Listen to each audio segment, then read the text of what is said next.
Ipakain naman tayo ng mga itik natin doon sa baba. So ang dala natin ngayon, kangkong feeds na may mais. Ayan o, kumusta yung ating inispring mangga? Naubos yung bulaklak. May tira naman palang bunga. May mga mangilan-ngilan na bunga namang natira. Tig isa-isa lang. Sana tumuloy yan o. So kailangan nga nito, parang palay din pala pag inisprehan mo ng bulaklak, kailangan may susunod ka rin ng mga spray din para hindi maubos. So gutom na yung mga itik natin doon. Ayan.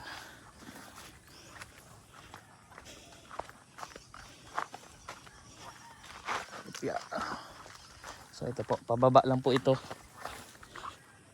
punta sa may itik natin.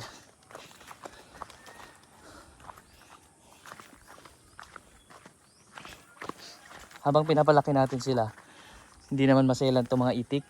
Pwede naman sila yung mga pakain natin ay mga muron kangkong, asola. Yan, may asola pantay dyan sa baba. So ngayon po malaki na rin sila. Ayan, ingay na. Ayan, ramdam na nila na ako'y parating na. Ang galing. Ayan. Hingalin ha. Kahit pababa. Sana may pakyat. Yan yung asolapan ko. Nilagyan natin ng sunshade. Tapos dito po may bukal ng tubig lagi yan. Swerte yung itik natin. Dahil may bukal dito. So yan, nainuman sila dyan na tuloy-tuloy din yung tubig. So tayo. So ito ayusin ko pa yung lambat nito. Ito temporary muna ito ating pintuan. Yan. Latag muna natin yung kanilang pagkain. Ganda ng view dito oh. Yan, saka pansin ko dyan, yung mga kahoy po dyan, may iba-ibang kulay yung dahon. Na-amaze ako dyan. Ganda. Ganda ng bundok. Maraming niyog, may mga kahoy dyan. Yan po yung view natin dito. Ito yung umaga pag nagpapakain tayo ng mga alaga. So ito yung tubig ng mga itik natin. Nagpaagos ako mula sa bukal. Yan, tuloy-tuloy na agos yan dyan, dito sa kawayan. So ito yung iniinom nila. Laging fresh. Direct yan mula sa bukal mismo. Tapos dyan sa baba, languyan na nila yan dyan. So papakawalan muna natin sila.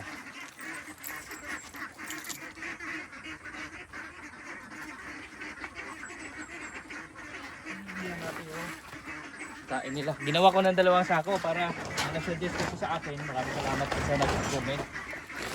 Kasi napansin niya, mahirapan baka nag-aagawan sila. So dati 1 sako lang yung ginawa kong kainan, ngayon 2 na.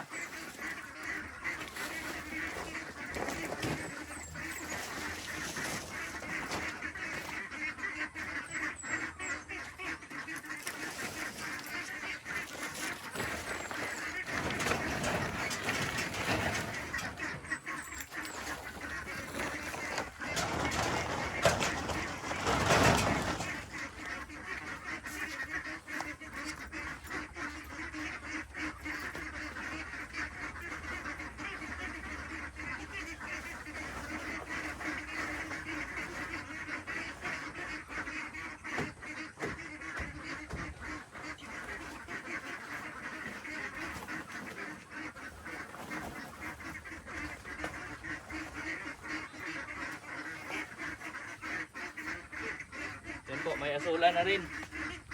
Yan yung ating kain sa kanila. May asola, feeds, saka yung mais. Haluin lang yan.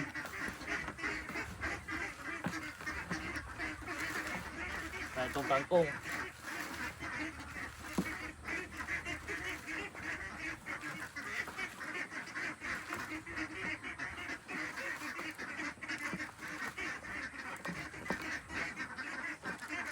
Okay po, ito na yung tsura.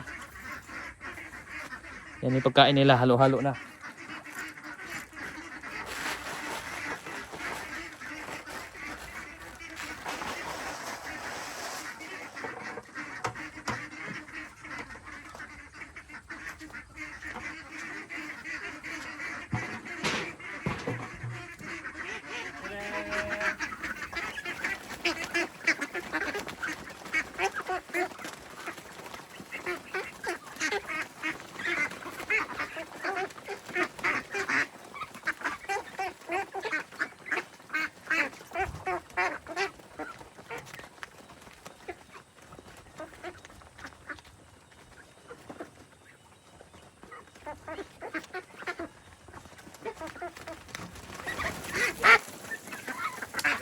Vitamin sa tubig.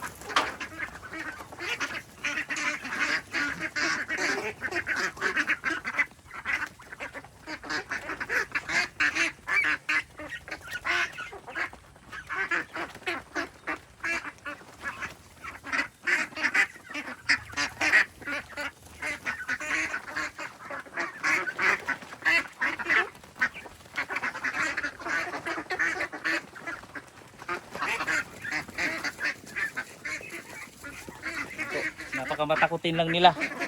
So yung tubig, minix ako ring vitamins para lumakas yung matuhod nila. So may napansin ako isa, medyo mahina ang tuhod. Kailangan yan. Vitamins. Ito na yan. So ayan na, lalakas na kumain. At mga pa din ako asula at ubos na yung asula natin.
Ito po.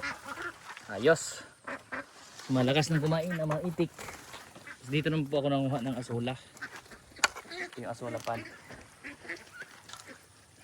Ayan o. Mainit na ngayon.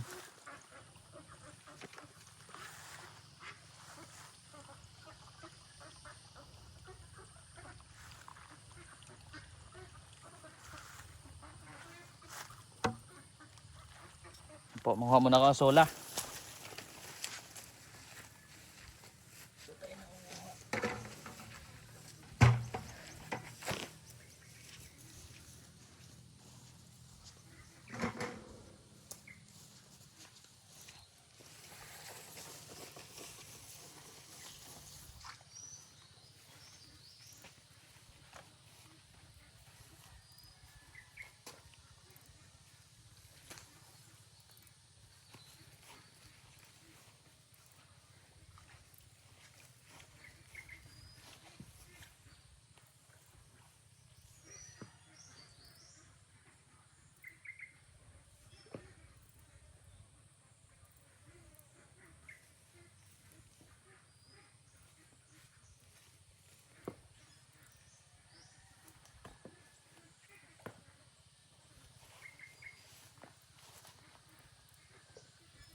Ito po medyo kulang ng fertilizer kaya hindi masyadong dumami ito asola natin. Bago natin dalhin yung asola, pinapatulo muna natin konti yung tubig para hindi mabigat. So ayan po yung itong asola pad. Tapos ito po, palayan naman yung mga katabi, mga kapitbahay natin, kapit lupa. Sa unahan po kangkong naman yun nandyan. Sa ibabaw mga manggayan dyan oh. Lahat ng manggayan yun sakop din sa area natin. Sa pababa, kailangan hindi pa tayo marunong ngayon mag-spray ng mangga. Saka budget, kailangan ba rin ng budget. Kaya dahan-dahan lang po natin. Ayan nyo, ganda ng view dito oh. Ayan po yung mga bundok. Ayan oh. Sa unahan may tower oh. Kita dito yung tower.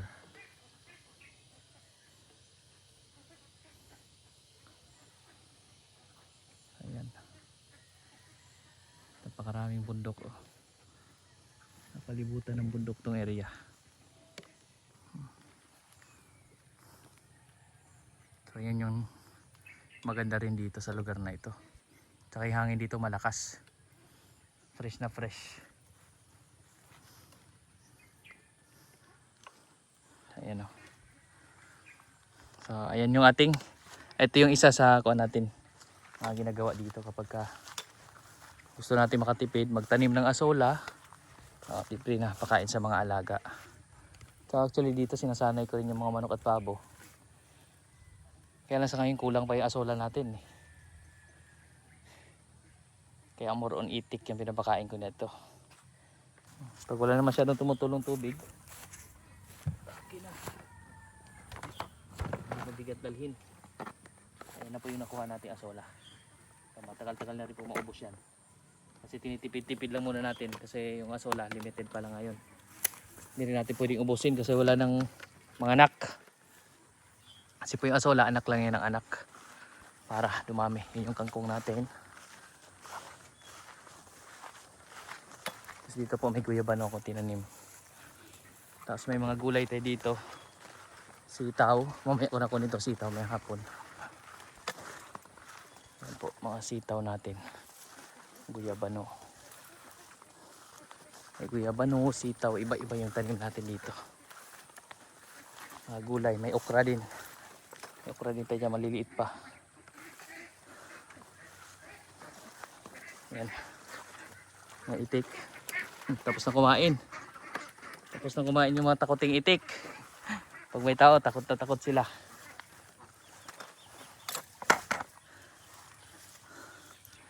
Sabit natin ito dito.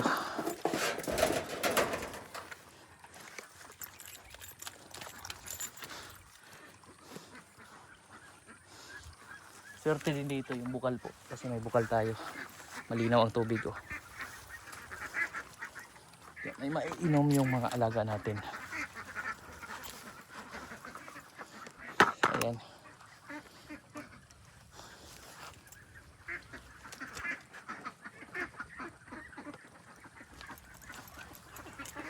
So ito asola po, iwanan ko lang to dito sa mga itik. Para mamayang hapon may pakain ulit tayo. Hanggang bukas na rin to.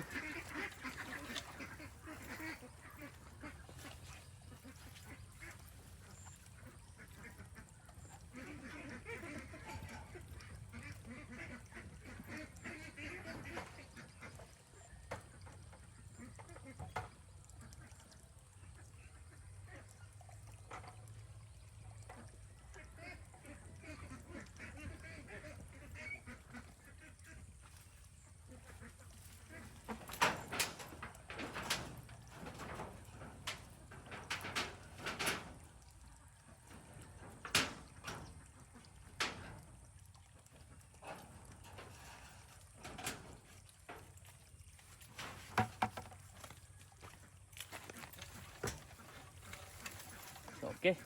So ayan po yung ating nagawang task ngayong araw dito sa ating mga alaga. At muli po sa inyong lahat, maraming salamat po sa inyong pagsama dito sa video natin. Thank you for watching po.